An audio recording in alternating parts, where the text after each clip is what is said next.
Well, in the early days, if I came up with some idea about an exhibit, for instance, Confederate bonds to finance the Confederate side of the Civil War.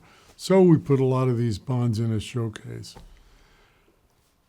And where did the money for that come from?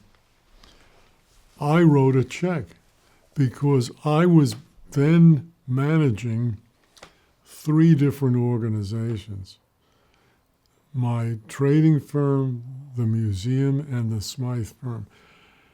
It was much easier. I had a good salary, and I got a bonus at the end of the year, and I had money that I could spend, and I did not have to go out and entertain a prospective donor to the museum.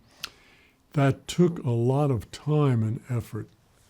So it was much easier for me to write a check. Well, over time, that began to change. And other firms and individuals realized that it was in their interest to take an interest and participate in the museum. That was a slow process.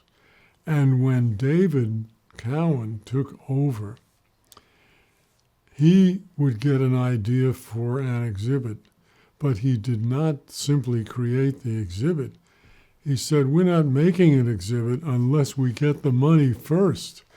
And I thought that is really a wonderful way to look at things. And so he accomplished that, and we had wonderful exhibits. One of the ones that I loved was called Women in Finance. And we highlighted, at a time when women were moving up in the corporate ladder, we highlighted women who in history and in the current moment had responsible jobs and were doing very well. And that exhibit was funded not by me, but by others. And with that development that David instituted, other organizations saw that it was in their interest to be a supporter of the museum. And some of those companies were early, and that whole development has occurred only in the last, let's say, 10 years or so.